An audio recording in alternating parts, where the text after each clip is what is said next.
దుకాణాలు కాబట్టి ఫైర్ చాలా ఫాస్ట్గా స్ప్రెడ్ అయింది. అదే టైంలో మీరు చూసినట్టయితే గాలి కూడా చాలా వేగంగా వీసడంతో మొత్తం స్ప్రెడింగ్ ఫాస్ట్గా జరిగింది. సార్ ఇక్కడ ఏర్పాటు చేసిన టిఫిన్ స్టాల్స్లో సిలిండర్స్ కూడా బ్లాస్ట్ అయ్యాయని చెప్తున్నారు, నిజమేనా? వెరిఫై చేసి చెప్తాం.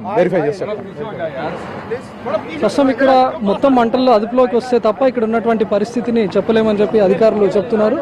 మరి సిలిండర్స్ బ్లాస్ట్ అయ్యాయి అనే దాంట్లో అవాస్తవం అని చెప్తున్నారు. సార్ ఎలా ఉంది సార్? ఒకటి గత గంట నుంచి ఫైర్ సిబ్బంది, పోలీస్ సిబ్బంది, మరి అదేవిధంగా disaster management, GHMC, water works, మరి ఇక్కడ స్వయంగా మరి అడిషనల్ సిపి అందరూ కూడా ఉండి మానిటర్ చేస్తున్నారు. దాదాపు 19 ఫైర్ వెహికల్స్ ఫైర్ ఫైట్ చేస్తున్నాయి.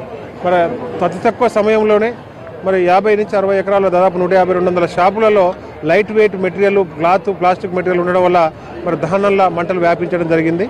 అయినప్పటికీ మరి ఇక్కడ ఉన్న స్థానిక షాప్ యజమానులు చాకచక్యంగా వ్యవహరించడంతో మరి ఒకరికొకరు సహాయం చేసుకుంటూ అప్రమత్తం చేయడం వల్ల, అరవడం వల్ల అందరూ కూడా మరి అలా షాపుదారులు, అదేవిధంగా దుకాణానికి వచ్చిన కొనుగోదారులు అతి ఎక్కువగా 30,000 మంది ఈ రోజు ఇక్కడ సందర్శించినట్టుగా సమాచారం ఉంది.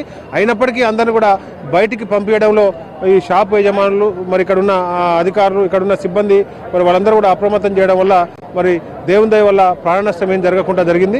అయినప్పటికీ చాలా బాధాకరంగా కొన్ని లక్షల మరి వాళ్ళ ఆస్తి నష్టం జరగడం వల్ల చాలా మంది బాధపడుతున్నారు, ఇబ్బంది పడుతున్నారు. మరి వారిని ఈ జరిగిన సంఘటన తీరు మరి పూర్తిగా దర్యాప్తు జరిగిన తర్వాత వెలుగుతూవుతుంది. ఒక షార్ట్ సర్క్యూట్ వల్ల జరిగిందనేది ఇప్పటి ప్రాథమిక విచారణలో మరి తేలడం జరిగింది. సార్, మీరు చెప్పినట్టు రోజుకు 30,000 మంది విజిట్ చేసేటటువంటి ఇంత పెద్ద ఎగ్జిబిషన్లో ఒక ఫైర్ ఇంజన్ మాత్రమే ఉంచారు. అందులో కూడా సగం వాటరే ఉన్నాయి. ఉన్నటువంటి సిబ్బంది వాటిని ఆపరేట్ చేయడం కూడా తెలియలేదని చెప్తున్నారు, నిజం? ఒకటి ఇక్కడ ఉన్న ఫైర్ ఇంజన్ ఏదైతుందో కొంత కన్ఫ్యూజన్లో ఎటు పక్క నుంచి స్టార్ట్ చేయాలి ఏంటిది అన్న దాంట్లో ఒక 10-15 నిమిషాలు కొంత లేట్ అయింది. దానివల్ల లైట్ వెయిట్ వెహికల్ ఓడలో ఒక రెస్టారెంట్, ఒక ఓడలో అయితే దానికి కొంత రిస్ట్రిక్ట్ అయి ఉంటుంది. ఇది ఓపెన్ ప్లేస్లో ఉండడం వల్ల ఇది కొంత అన్కంట్రోల్గా ఒకేసారి అంటుకోవడం జరిగింది. ఆల్మోస్ట్ కంట్రోల్ అవ్వడానికి ఎంత టైం పట్టే అవకాశం ఉంది సార్? ఆల్మోస్ట్ 90% కంట్రోల్ అయింది. ఇంకొక 10%, 15% కంట్రోల్లోకి వస్తుందని అనుకుంటున్నాం.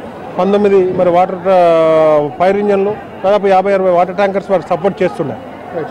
మొత్తంగా మంటలన్నీ అదుపులోకి రావడానికి మరి 2 గంటల సమయం పట్టే అవకాశం ఉన్నట్లుగా చెప్తున్నారు. మరి ఇక్కడ దాదాపు ఇప్పటికే 19 పైగా ఫైర్ ఇంజన్లు లోపలికి వచ్చాయి అని చెప్తున్నారు.